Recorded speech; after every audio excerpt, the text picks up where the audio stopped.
Okay, welcome to a new episode of Nate's MMA Corner. I'm Nate, and if you watch my show, you're in my corner. Today's episode is a post-fight show for UFC 243. Adesanya versus Whittaker for the unified UFC middleweight championship of the world. And it's a post-fight show, the main card with afterthoughts. So let's get started.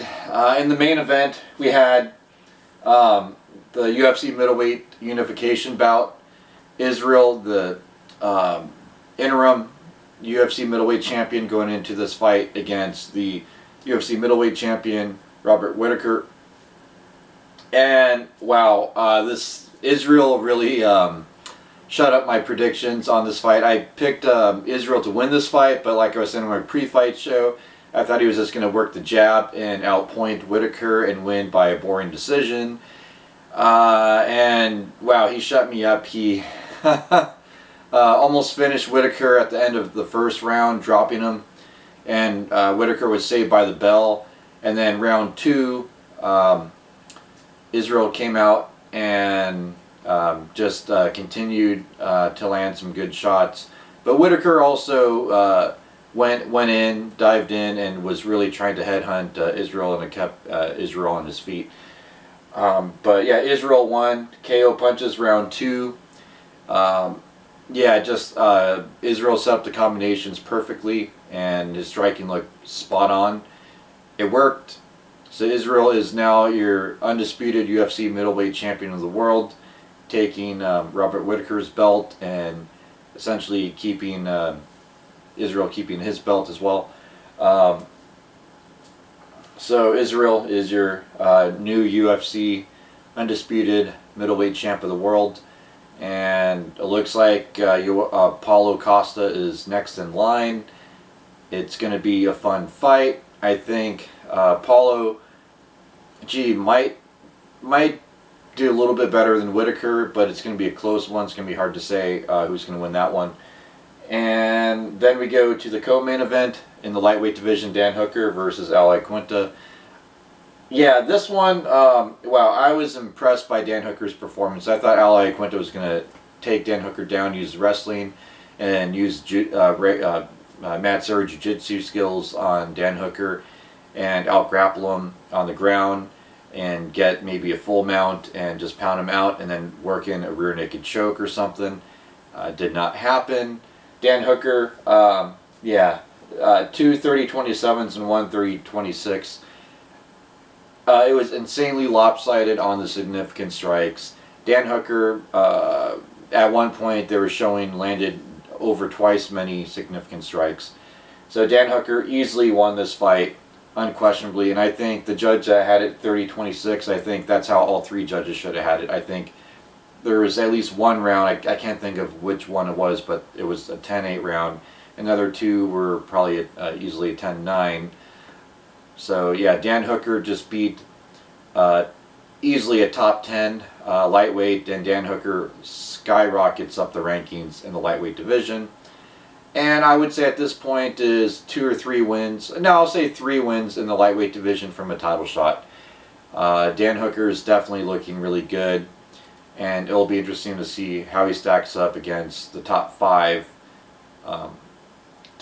6, 7 of the lightweight division, because as far as I'm concerned, that's who he has to face next, is someone in those top 7, because that's where he's at now as far as I'm concerned, and where the ranking should put him as of next week. So yeah, Dan Hooker wins unanimous decision and just outlanded Al Iaquinta on the feet. Then in the heavyweight division, we had Sergey Spivak versus Tai Tuivasa. Technical submission arm triangle choke. Round 2, just great wrestling from Sergey. He looked great in the first round, dominant positions. In the second round, got dominant positions, took him down, and did his thing. The arm triangle choke was just textbook perfect, and it made Tai Tuivasa look like an amateur. And wow, Tai Tuivasa's don't get me wrong, he's definitely a pro, and he's one of the best heavyweights out there. And he's definitely no amateur, but Sergey made it look that way because he was so good. Yeah, amazing performance by Sergey. Can't wait to see more of him. Then in the welterweight division, we had Diego Lima versus Luke Jumio, and this one I got wrong. Decision split. Diego won decision split. I thought this should have been a unanimous decision for Diego. Diego just looked great. Landed some good calf kicks, I believe, throughout the fight, and then also just headshots and just overall significant strikes were just tallying up for Diego, and Diego just, I saw Doug, we also Douglas Lima in Diego's corner, and it looks like Douglas Lima was giving him some good advice between rounds, and Diego Lima needed this win in the UFC to really keep his name relevant, and yeah, it's great to see Diego back in tip-top shape, because a lot of the diehards always felt maybe like Douglas was the one that was the star of the two brothers, but now I think you could say Diego's up there as well with his brother Douglas, and I mean, yes, they fight in different promotions, but Douglas is definitely top tier guy in Bellator, and so Diego, I think his name's going to be more out there in the UFC. So yeah, it's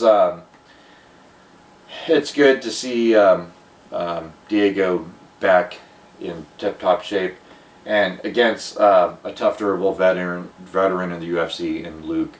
So I can't wait to see more of Diego. Then to kick off the main card in the heavyweight division, we had Yorgan De Castro versus Justin Tafa, and Yorgan De Castro, wow. Round 1 KO punch. It was along the cage. It was just out of nowhere, but it was a nice clean shot. It was perfectly timed and aimed. And yeah, Yorgan De Castro just stole the thunder from Tafa, and Tafa had a lot of hype going into this fight. And I'm not gonna lie, I picked Tafa to win on this on my pre-fight show. I went 1-4 on this main card. I did terrible on my predictions on who would win, but it was an exciting, fun card with 3 really good finishes and 2 hard-fought decisions. So this was a fun pay-per-view to watch, and just really exciting. And yeah, so there you have it, UFC 243, very exciting. And oh, and just on a side note too, looks like Cain Velasquez versus Brock Lesnar is ready to go for Saudi Arabia, for the Crown Jewel event in Saudi Arabia for the WWE title. 2 former UFC champs fighting over a WWE belt. Looks like it's pretty much confirmed at this point. Just thought I'd throw that in there. Anyways, so stay tuned for my pre-fight show for Jay Chuck versus Watterson in the coming days, and until then, as always, see ya.